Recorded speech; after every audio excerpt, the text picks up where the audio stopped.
신명기 28장 36절부터 우리 57절까지 말씀 같이 읽었습니다. 불순종의 종착점이라는 제목으로 하나님 말씀 상고하겠습니다. 우리가 누리고 있을 때는 귀한 것을 모르는 것 같습니다. 하지만 있던 것이 없어지면 그 귀함을 깨닫게 되죠. 어떤 분이 얘기하셨던 걸 들어보니 밥이 없으면 밥이 하늘인 줄 알 것이다, 이런 얘기하시는 걸 듣게 되었습니다. 정말 맞는 말이죠. 사람 귀한 줄 모르면 사람이 없어지면 그 사람 귀함을 압니다. 돈을 또 함부로 쓰다가 보면 돈이 없을 때 정말 돈의 귀함을 알게 되죠. 여러분 1,000원, 2,000원 쓰는 거 별거 아니지 않습니까? 어떻게 보면. 그러나 정말 없을 때는 1,000원, 2,000원도 귀한 것입니다. 정말 어쩔 때는 동전 하나가 너무나 귀하게 느껴질 때가 있죠. 그처럼 하나님께서 우리에게 주신 모든 것은 다 은혜로 받은 것이죠.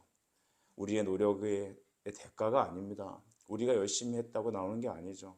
그 모든 것은 하나님의 허용적 작정 안에서 하나님의 은혜로, 부성적인 사랑으로 주어지는 것입니다. 그런 일반 은총과 더불어 우리에게는 하나님의 특별한 은혜를 주셨으니 주 예수를 알고 그의 말씀에 따를 수 있는 믿음 주신 것입니다. 이렇게 우리는 하나님의 자녀가 되었죠.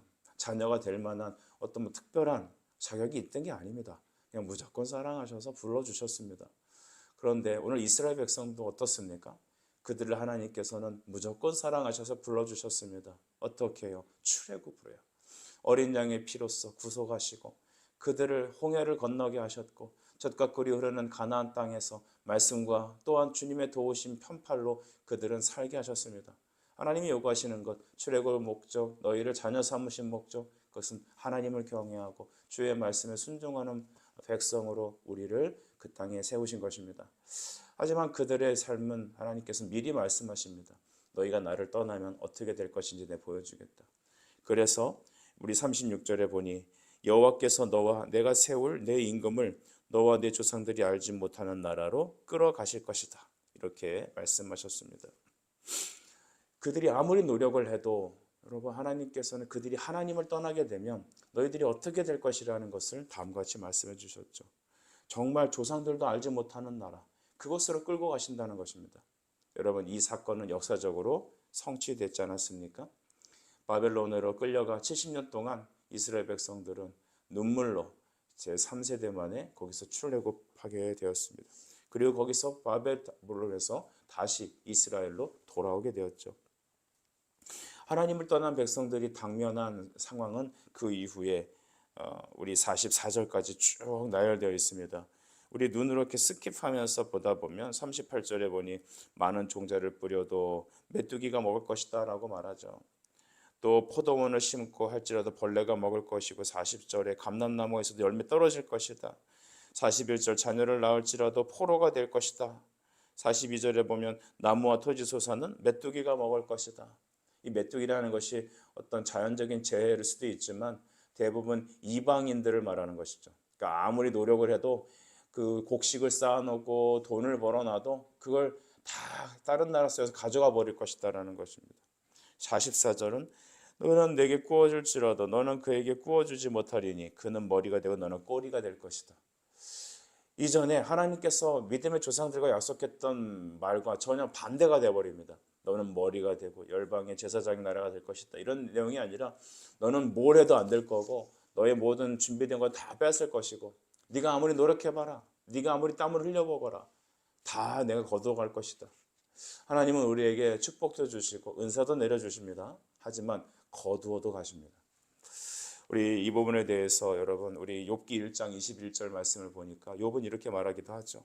주시니도 여호와시고 거두시니도 여호와시니 여호와 이름이 찬송을 받으실 것이다.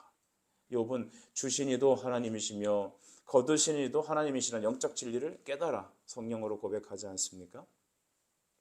이스라엘 백성들이 하나님을 떠난 것 그 자체로 그들은 여러분 이 모든 것을 빼앗깁니다.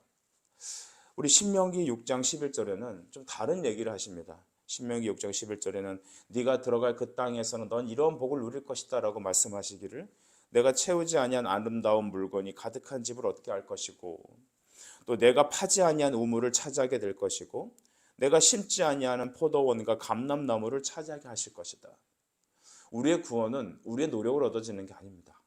하나님의 선물이죠. 우리가 씨를 뿌려서 거두는 게 아니라 하나님께서 네가 노력하지 아니한 것을 내게 너에게 주겠다라는 것입니다. 이게 은혜라는 것이죠. 바울은 왜 그토록 은혜를 사모했습니까? 나의 나된 것이 왜 하나님의 은혜라고까지 말합니까? 내가 열심히 다름질한 것의 결과론이 아니라 하나님의 은혜로 된 것이다라는 것을 깨닫게 되었기 때문입니다. 이스라엘 백성이 출애굽한 것, 광야에서 불기둥과 구름기둥으로 안위함을 받은 것, 독수리 날개가 그들을 안아서 이곳까지 인도하셨다고 고백하셨고, 그들이 노력하지 않은 집을 얻게 하셨고, 그들이 파지 않은 우물을 갖게 하셨고, 그들이 심지 않은 포도원과 감람나무를 받게 하셨습니다. 다 하나님이 받게 하셨습니다. 하나님의 영광은 무엇입니까? 하나님이 행하신 일을 고백하는 것입니다. 하나님이 행하신 그 모든 일을 주님께 돌리는 것이죠. 그럼 이스라엘 사람들은 하나님을 안 섬기고 우상만 섬겼느냐? 여러분, 겉으로 봤을 때는 그들은 하나님을 섬기는 사람들 같이 보였습니다. 근데 뭐가 문제일까요? 그들은 종교적인 행위만 있었던 겁니다. 그들의 마음은 딴 데가 있었습니다. 그 이유가 바로 너희가 이렇게 포로가 될 수밖에 없는 이유가 뭔지 아느냐? 45절부터 말하는 겁니다. 우리 45절 같이 읽어봅시다. 시작. 내가 내 하나님 여호와의 말씀을 청정하지 아니하고 내게 명령하신 그의 명령과 규례를 지키지 아니하므로 이 모든 저주가 내게 와서 너를 따르고 내게 이르러 마침내 너를 멸하리니. 아멘. 너희들은 왜 포로가 되어야 되느냐? 너희들이 갖고 있던 모든 은혜로운 것들을 다 왜 빼앗길 것이냐? 말씀을 청종하지 않았기 때문입니다. 청종이라는 것은 무엇일까요? 듣고 순종하는 걸 말하죠. 내가 주의 말씀을 듣나이다라는 것, 단순히 귀로만 듣고 있다라는 게 아니죠. 들어서 심령에 뿌리를 내리는 걸 말합니다. 그래서 성령의 역사로 내가 나아감을 말하는 거 아니겠습니까? 우리는 목이 곧은 백성이다라는 성경적 표현을 보게 됩니다. 들어가기는 하는데 그것이 내 마음속에 떨어지지 않는 것입니다. 여러분, 우리 말씀의 조명이라는 의미가 있죠. 말씀을 조명하시다, 비추어 주시다라는 의미도 있겠지만 그것이 내 마음의 밭에 떨어짐을 말하는 거죠. 말씀이 내 마음에 떨어지지 않으면 그것은 아무짝에 쓸모가 없습니다. 예수님께서도 이 마태복음 13장에 보면 씨 뿌리는 비유를 설명하지 않으세요? 길가에 떨어진 거예요. 씨는 말씀입니다. 그것을 새가 가져가잖아요. 마귀가 가져가잖아요. 그러니까 아무리 들어도 내 마음에 떨어지지 않으면 아무 역사가 일어나지 않습니다. 종교적인 행위는 있습니다. 일요일날 그분들은 주일이라고 말하지 않습니다. 일요일날 교회에 와서 말씀을 듣고 갑니다. 하지만 더 이상 그들의 마음밭에 말씀의 씨앗이 떨어지지 않습니다. 가만 보면 말씀이 떨어지면 생명이 살아나게 되죠. 기쁨이 일어나게 되죠. 자원하는 헌신이 일어나게 되죠. 하나님이 기쁜 것입니다. 여러분은 주 앞에 예배하고 주님을 섬기고 성도들과 교제하고 하나님의 말씀을 배우고 그의 임재 가운데 나가는 것이 기쁘고 행복하십니까? 할렐루야. 그것은 바로 여러분 안에 마음밭이 옥토가 되어 있다는 것이고 말씀이 떨어져서 거기서 하나님의 인도함을 받고 있다는 뜻 아니겠습니까? 30배고 60배 100배 열매를 맺고 있다는 증거 아니겠습니까? 반대로 말씀 듣는 게 너무 힘들어요. 교회 억지로 나와요. 막. 일주의 대부분은 내가 원하는 대로 삶을 살아요.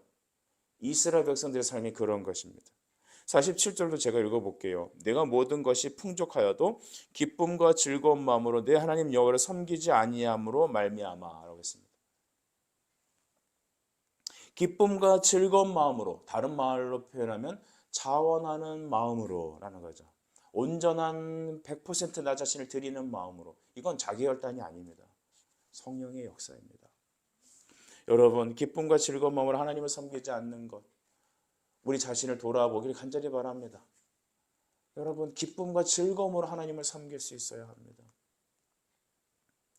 저는 어렸을 때 제가 생각이 나요. 교회 가는 게 너무 즐겁더라고요. 제가 잘나서가 아니죠. 그리고 군대를 제대하고 와서 저는 하나님 교회 주일날 하나님 앞에 나와서 예배하니 너무나 행복했습니다. 아침 새벽에 주일 새벽 기도가 있었는데 주일 새벽을 기다려줬어요. 그래서 주일 새벽 기도를 드리고 싶어서 토요일날 밤에 몰래 교회를 잠입하여, 교회 잘 데가 없으니까 교회 여러분 예전엔 차가 없잖아요. 그 청년이 무슨 차가 있겠어? 토큰 두 개, 토큰 세대인가요 여기? 토큰 두 개 들고 다녔는데 차를 두 번 갈아타 갖고 50분 동안 와야지 교회로 올 수 있었어요. 제가 사랑하는 섬기는 교회가.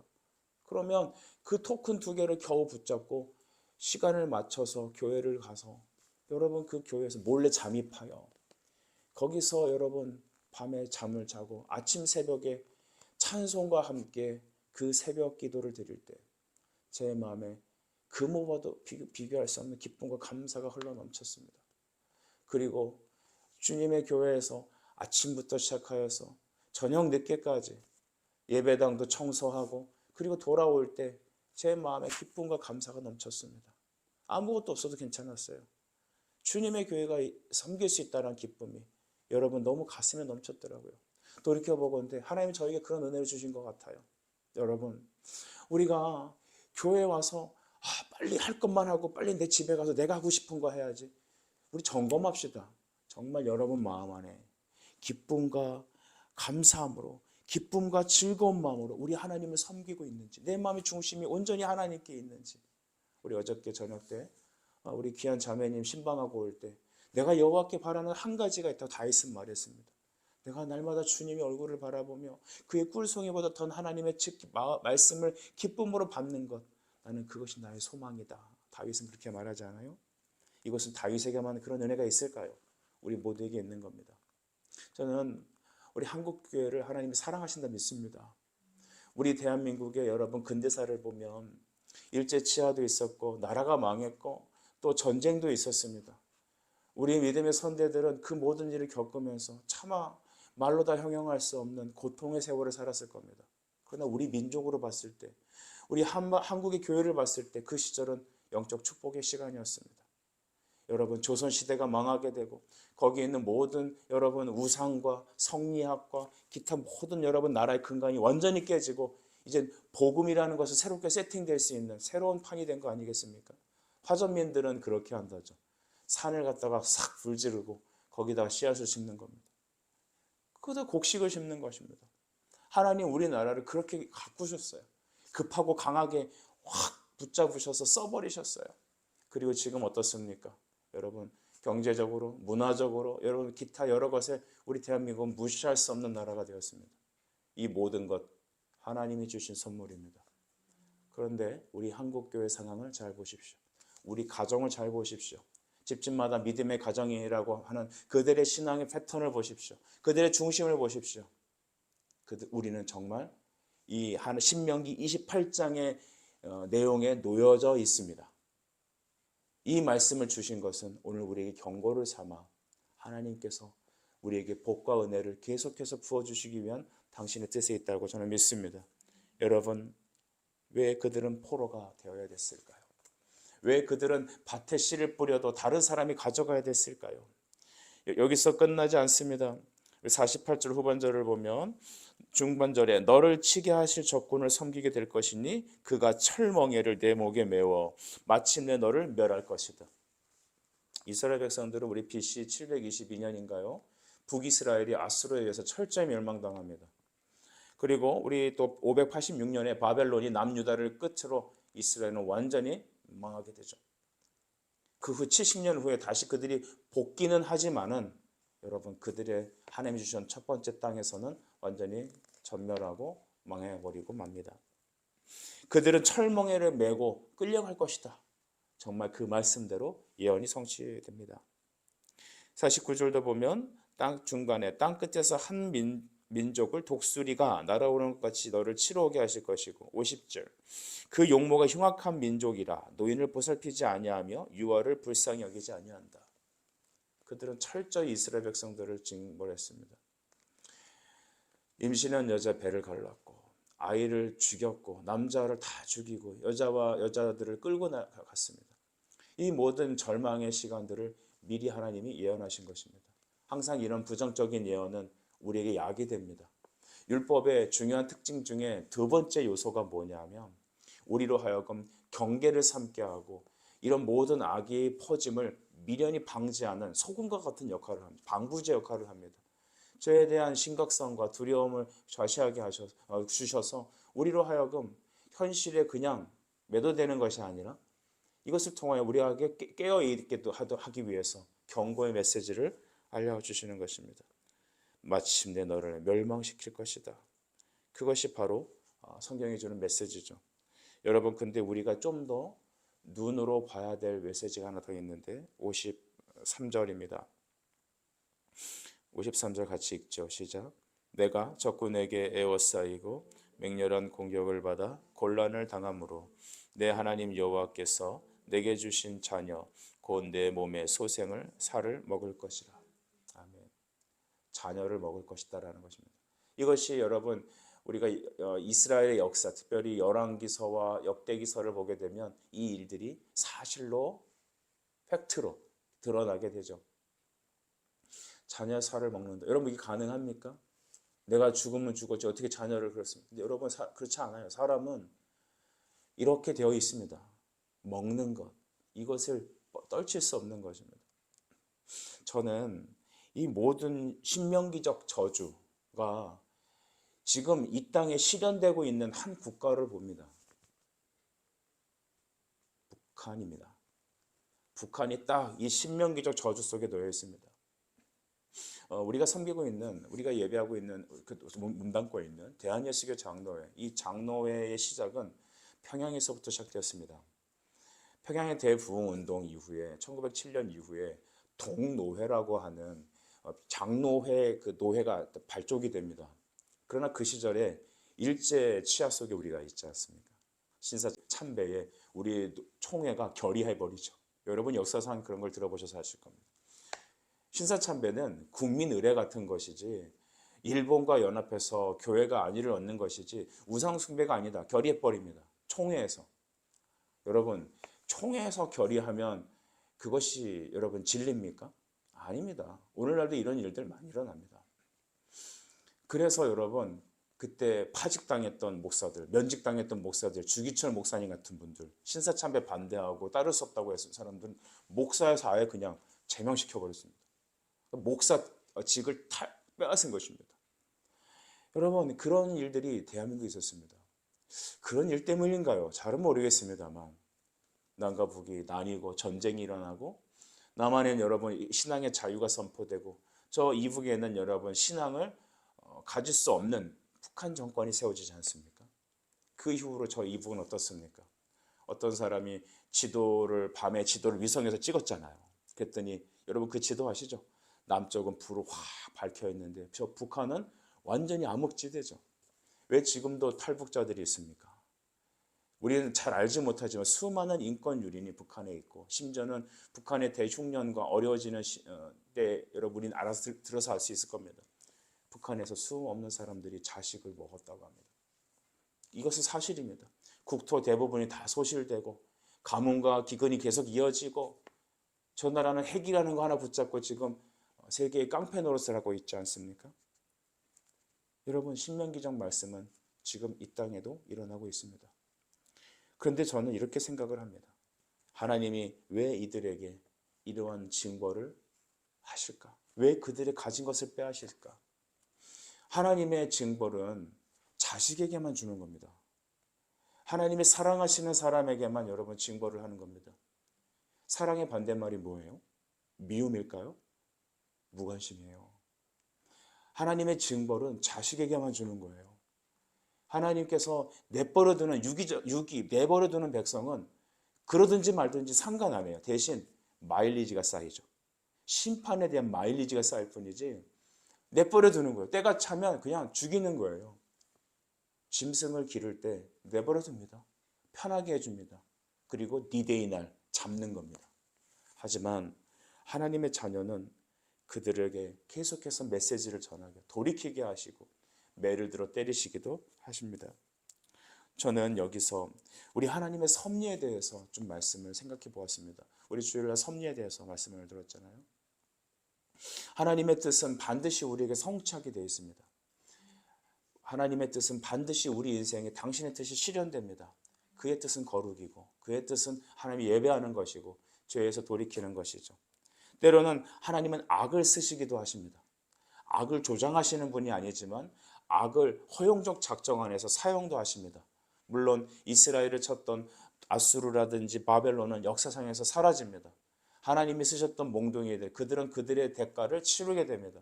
하지만 그 악을 하나님께서 하나님 백성에게 쓰시기도 합니다. 왜 그럴까요? 당신의 백성을 거룩하게 하시기 위해서. 그 백성들을 주께로 돌이키시기 위함인 것입니다. 오늘 말씀을 쭉 보시면서 여러분, 우리가 하나님께 받는 이런 모든 이스라엘의 징벌은 왜 일어났습니까? 아까 읽었던 47절에 있습니다.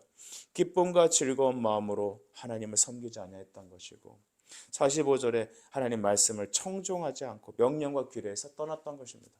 말씀에서 떠난 이 땅의 교회 성도들을 향하여 주님이 하시는 말씀이죠. 오늘날 교회는 있습니다. 화려한 예배 건물도 있습니다. 성도들도 있죠. 그러나 진정한 성령과 말씀을 향한 믿음의 예배가 있는지 점검합시다. 진정한 찬양이 있는지를 점검합시다. 예수의 복음이 선포되고 있는지를 우리는 점검합시다. 우리 마음 중심에 하나님을 전심을 다하여 기쁨과 즐거움으로 섬기는지, 아니면 그냥 학원 다녀오듯이 찍고 다니는지, 우리는 그것을 점검할 때가 왔습니다. 주님, 우리 주의 백성들에게 주의 은혜를 베풀어 주시옵소서. 이 시간 함께 기도하겠습니다. 하나님 아버지, 주님께서 불순종의 종착점은 심판과 저주임을 알려주셨습니다.